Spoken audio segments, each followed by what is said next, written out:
കലാധരനേ ഭഗവാനെ കൈലാസപതി പാലയമാ ഹിന്ദു കലാധരനേ ഭഗവാനെ കൈലാസപതി പാലയമാ കാലവിധുവായി പിറന്ന പൊരുളെ ഭൂതഗണാധിപ പാലയമാ കാലവിധുവായി പിറന്ന പൊരുളെ ഭൂതഗണാധിപ പാലയമാ മഹേശ്വര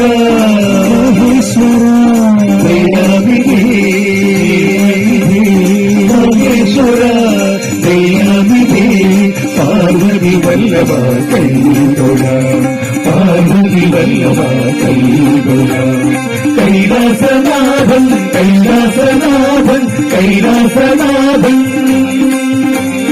കൈലാസനാഥൻ കൈലാസനാഥൻ കൈലാസനാഥൻ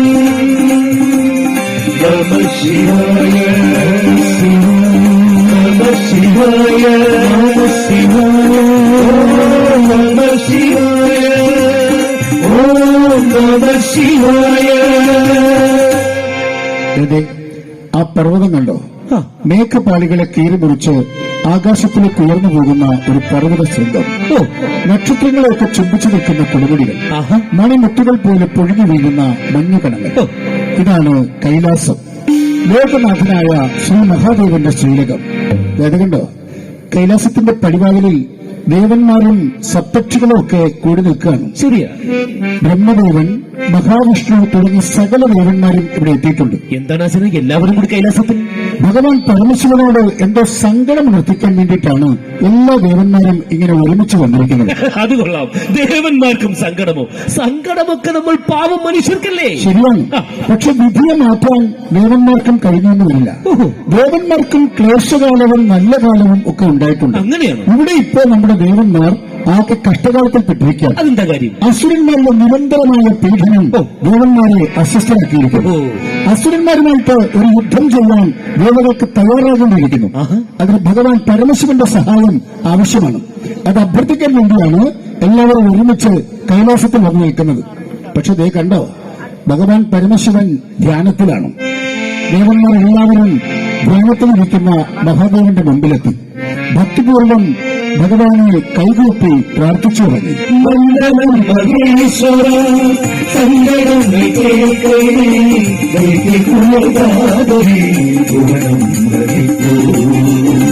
വന്ദനം മഹേശ്വര സങ്കടം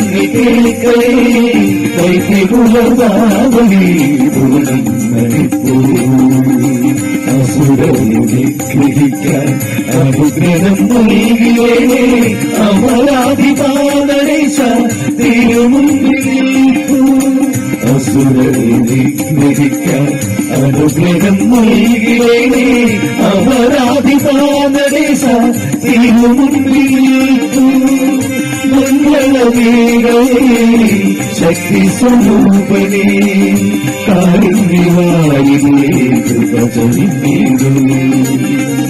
മംഗളമേഘേ ശക്തി സ്വരൂപനേ കാരുണ്യവാരിതേ കൃപചരിതേ വന്ദനം മഹേശ്വര സങ്കടം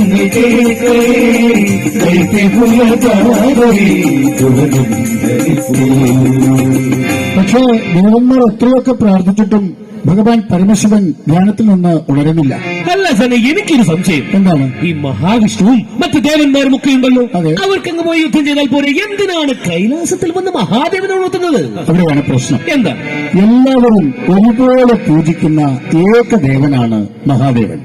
ദേവന്മാരും അസുരന്മാരും രാക്ഷസന്മാരും മനുഷ്യരുമൊക്കെ ഒരുപോലെ പൂജിക്കുന്ന ഏകദേവൻ. ഒരുപക്ഷെ മഹാദേവൻ ഇല്ലാതെ ദേവാസുര യുദ്ധം ആരംഭിച്ചാൽ ഈ അസുരന്മാർ ചെന്ന് ഭഗവാൻ പരമശിവനോട് സഹായം അഭ്യർത്ഥിച്ചാൽ മഹാദേവൻ അസുരന്മാരെയും സഹായിച്ചിരിക്കും. അങ്ങനെയാണെങ്കിൽ ദേവന്മാർ പരാജയപ്പെടും. അത് ഒഴിവാക്കാനാണ് ഭഗവാന്റെ സഹായം അഭ്യർത്ഥിക്കാൻ വേണ്ടിയിട്ടുള്ള ഈ കാത്തുനിൽപ്പ്. പക്ഷെ ഭഗവാൻ ഉണരുന്നില്ല. ദേവന്മാരെല്ലാവരും പാർവതി ദേവിയുടെ അടുത്തെത്തി സങ്കടം പറഞ്ഞു. ദേവിയാണെങ്കിൽ വല്ലാത്ത വിഷമവൃത്തത്തിലായി. അതെന്താ? കാരണം ദേവന്മാരുടെ സങ്കടം കേൾക്കാതിരിക്കാനും കഴിയില്ല, ഭഗവാന്റെ ധ്യാനത്തിന് ഭംഗം വരുത്താനും കഴിയില്ല. ഒടുവിൽ പ്രപഞ്ച രക്ഷയാണ് മുഖ്യം എന്ന് ചിന്തിച്ചുകൊണ്ട് പാർവതി ദേവി മഹാദേവന്റെ അടുത്തേക്ക് നടന്നു. ഇത് കണ്ട് ദേവന്മാരൊക്കെ ഭയന്ന് പുറകോട്ട് മാറി നിന്നു. ഇതിന്റെ കാര്യം കാരണം ഈ ധ്യാനത്തിന് ഭംഗം വന്നാൽ ഭഗവാൻ പരമശിവൻ എങ്ങനെ പ്രതികരിക്കുമെന്നറിയില്ല. ചിലപ്പോ തൃക്കണ്ണ് തുറന്ന് സകല ദേവന്മാരെയും ഭസ്മീകരിച്ചാലും മതി. കൈലാസത്തിന്റെ ഒരു കോണിലേക്ക് മാറി നിൽക്കുകയാണ് ദേവകരി. പാർവതിദേവി മഹാദേവന്റെ മുമ്പിലെത്തി. അവിടെ വളർന്നു നിൽക്കുന്ന വില്ലുപത്രയിൽ നിന്ന് 9 ഇലകൾ ദേവി നുള്ളിയെടുത്തു.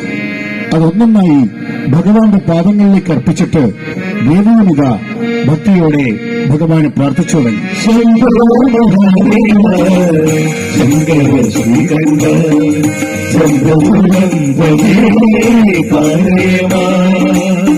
ശംഭോ മഹാദേവ ശങ്കര ശ്രീകണ്ഠ ചന്ദ്രചൂടം ഭജേ പാലയമാ വില്ലപത്രങ്ങളായി പൂരേകിടുന്ന വില്ലപത്രങ്ങളായി പൂരേകിടുന്ന കനിവോടെ തിരികൾ തുറക്കൂ സാന്ത്വനമേകിടൂ കനിവോടെ തിരികൾ തുറക്കൂ സാന്ത്വനമേകിടൂ ശംഭോ മഹാദേവ ശങ്കര ശ്രീകണ്ഠ ചന്ദ്രചൂടം ഭജേ പാലയമാ. ദേവി മെല്ലെ കുനിഞ്ഞ് മഹാദേവന്റെ പാദങ്ങളിൽ ഭക്തിയോടെ ചുംബിക്കുന്നു. അതാ ഭഗവാൻ എത്തിച്ചുള്ളുന്നു. പൂർവ്വങ്ങൾ ഇളകുന്നു.